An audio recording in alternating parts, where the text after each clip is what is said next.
ছেচল্লিশতম BCS লিখিত বাংলা অংশের জন্য 30 মার্কস বরাদ্দ আছে। প্রিলিমিনারি এবং লিখিত সাহিত্যের অংশটুকু হুবহু সেম।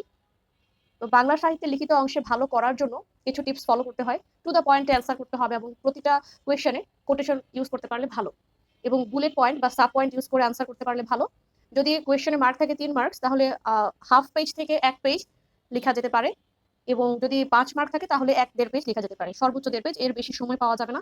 এবং প্রিলিমিনারি এবং লিখিতের যেহেতু সিলেবাস সেম, সুতরাং এখানে ইম্পর্টেন্সটুকু আসলে যেখানে প্রিলিমিনারিতে যেসব জায়গা ইম্পর্টেন্ট, লিখিততেও সেম জায়গাগুলোই ইম্পর্টেন্ট।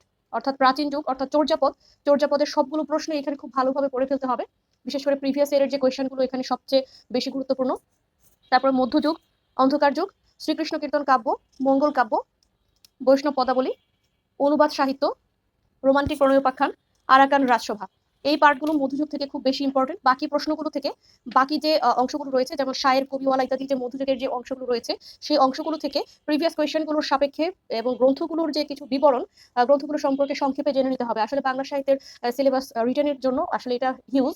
সো প্রত্যেকটা গ্রন্থের জন্য আসলে ছোটখাটো কিছু ইনফরমেশন, তথ্য এবং কোটেশন সবচেয়ে ভালো হয়। আপনি যদি একটা খাতায় বাংলার জন্য বাংলার মধ্যযুগ থেকে কি কি কোটেশন আপনি ইউজ করতে পারেন, জেনারেলি যে কোনো প্রশ্নে সেভাবে যদি আপনি সাজিয়ে নিতে পারেন তাহলে খুব ভালো হয়। যেমন রোমান্টিক প্রণয়োপাখ্যান থেকে যদি প্রশ্ন আসে, তাহলে হচ্ছে যেমন রোমান্টিক প্রণয়োপাখ্যানের বৈশিষ্ট্য বা কোনো জেনারেল কোনো প্রশ্ন আসলে সেখানে আপনি কি ধরনের কোটেশন ইউজ করতে পারবেন সেটি আলাদা একটি খাতায় লিখে রাখলেন।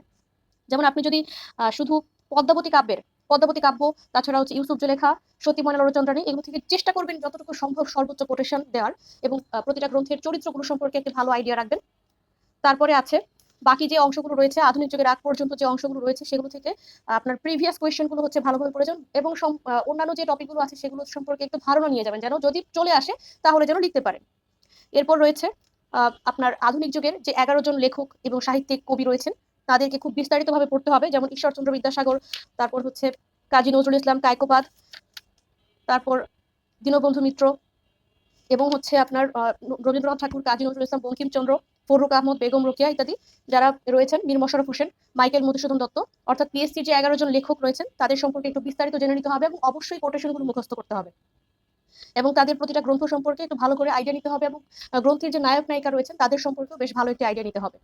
এছাড়া বাকি যে অংশগুলো রয়েছে, বাকি অংশগুলোর মধ্যে বাকি যে রাইটার রয়েছেন তাদের সম্পর্কে ছোটখাটো কিছু তথ্য হচ্ছে জেনে নেওয়া যেতে পারে, এবং বিখ্যাত কিছু গ্রন্থ যেগুলো রয়েছে সেগুলো হচ্ছে একটু আইডিয়া রাখতে হবে। যেমন ধরেন আখতারুজ্জামান ইলিয়াস, তার সম্পর্কে হচ্ছে আপনার চিলে কোঠার সিপাই, এটি 69-এর গণ অভ্যুত্থান নিয়ে লেখা একটি গ্রন্থ। এই গ্রন্থটি সম্পর্কে একটি বিস্তারিত আলোচনা আপনি একটু মাথায় রাখতে পারেন।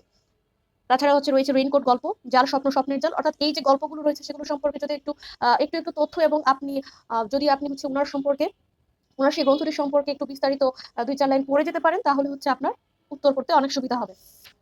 তো এই ছিল হচ্ছে বাংলা লিখিত অংশের জন্য আজকের আলোচনা। এবং যে কোনো বই আসলে ফলো করা যাবে। এখানে আমি শিকড় হচ্ছে ফলো করি। শিকড় বেশ বিখ্যাত একটি মানে শিকড়ের হচ্ছে একটা বিশেষ আবেদন রয়েছে লিখিতর ক্ষেত্রে। তাছাড়া আপনি অগ্রদূত অথবা বাজারের অন্য যে কোনো বই হচ্ছে ট্রাই করতে পারেন। অ্যাসুরেন্স রয়েছে, সেটাও ভালো। তবে আমার মনে হয় সাহিত্য অংশটুকুর জন্য আসলে শিকড়ের পার্টটুকু বেশ ভালোভাবে হচ্ছে দেয়া রয়েছে।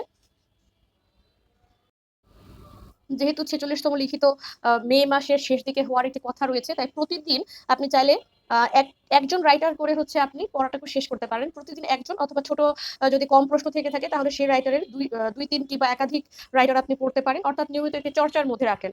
আজকে আপাতত 30 মার্কসের জন্য এইটুকুই আজকে আমার আলোচনার ছিল, এবং পরবর্তীতে গ্রামার বিষয়ে বিস্তারিত আলোচনা করব।